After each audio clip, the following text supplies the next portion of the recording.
দিক দিয়ে ভালো, কারণ খেলার মাঠে যদি দু একজন না করে তাহলে তো খেলার রাগ উঠে না, রাগ উঠলেই তখন তো বলটা সুন্দর করে নিয়ে গোলটা দেওয়া যায়। হ্যাঁ, তো সো বিএনপি ওই কৌশল জানে, সুন্দরভাবে সময় মতো গোলটা দিয়ে দিব আমরা ইনশাল্লাহ। নাসির ভাই, সর্বশেষ প্রশ্ন যদি আমি করি, পিআর পদ্ধতি নিয়ে খুব বর্তমান দেশের মধ্যে ঐক্যমত কমিশন এখন পর্যন্ত স্পষ্ট হতে পারছে না, কারণ বিএনপি চাচ্ছে না পিআর পদ্ধতি, কিন্তু অন্যান্য রাজনৈতিক দলগুলো ঐক্য বলছে। আপনাদের আসলে এই পিআর পদ্ধতি নিয়ে হঠাৎ করে এত দ্বিধাদ্বন্দ্বতা, আর আপনাদের আসলে চাচ্ছেন না কেন, যদি একটু বলতেন দল থেকে। আমরা কেন চাচ্ছি না সেটা তো আমাদের দলের নীতি নির্ধারক উনি বলতে পারবেন।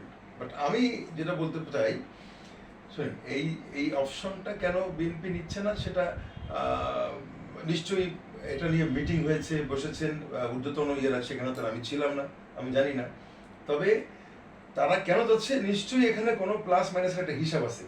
অঙ্ক না থাকলে তাহলে কেন আপনারা এই লাইনে দৌড়াচ্ছেন, এই রাস্তায় কেন হাঁটছেন? ওখানে নিশ্চয়ই কোনো অঙ্ক আছে। তো বিএনপি যে বুঝতে পেরেছে, নিশ্চয়ই বুঝতে পেরেছে যে এই রাস্তায় হাঁটলে আমাদেরকে স্লিপ খেতে হবে। সুতরাং বিএনপি কখনোই কৌশলগতভাবে বিএনপি কখনোই ওই পথে যাবে না বলে আমার দৃঢ় বিশ্বাস। অনেকে বলছিলেন পেয়ার পদ্ধতি হলে যেই দলগুলো আসলে জনপ্রিয়তা নেই, তারা মূলত আসন দখল করার জন্য এই পেয়ার পদ্ধতিটা চাচ্ছে। আসলে হতে পারে, সেটাও হতে পারে। হ্যাঁ, এরকম। এই জন্য আমি এই ব্যাপারে আমি কোনো ইয়ে করতে রাজি না, যেহেতু এই বিষয়ে যদি কোনো দিক নির্দেশনা বা কোনো নেক্সট কোনো ইয়ে হয়, তবে আমি যেটা বলবো, সবাইকে বসে একটা সুন্দর একটা ডিসিশন আসতে হবে। আদারওয়াইজ সামনে ইলেকশন তো খুব ঘনিয়ে এসেছে, খুব কাছাকাছি। এখন এই কাদা ছড়াছড়ি করলে কিন্তু, যেমন লেবু চিপড়ালে কিন্তু তিতাই হবে, ওটা কিন্তু আর টক থাকবে না, মিষ্টিও হবে না। তো আমার মনে হয় যেটা যে স্বাদ, সেই স্বাদকে রেখে সেইভাবে বসে একসাথে বসে আসেন, ফলটা আমরা ভাগযোগ করেই খাই না। এনসিপি বলছে তারুণ্যর দল, বিএনপি আসলে তারুণ্যের দলের জন্য কি কি করছে, কি সামনের দিকে আপনার বা যুক্তরাজ্যে কি কি পরিকল্পনা নিচ্ছেন, যদি বলতেন।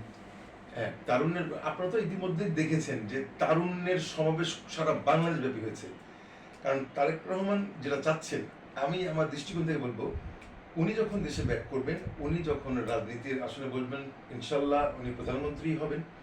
তো উনি ওনার প্ল্যানিং আগে থেকে সুদূর প্রসারী চিন্তা ভাবনা করেছেন উনি, যে আমাকে তরুণদেরকে নিয়ে, ইয়াং চ্যাপটাকে নিয়ে দেশের কাজে লাগাতে হবে। কারণ এরাই কর্মঠ, এরাই কাজ করবে, এরাই সাহসী, এরাই বিনয়ী, এরাই সদালাপী, এরাই দেশের জন্য মঙ্গল। যার কারণে আমার প্ল্যানিং হচ্ছে যে ইয়াং চ্যাপটাকে যদি আমি উদ্বুদ্ধ করতে পারি, তাহলে এদেরকে নিয়ে আমি দেশটাকে সুন্দরভাবে করতে পারবো।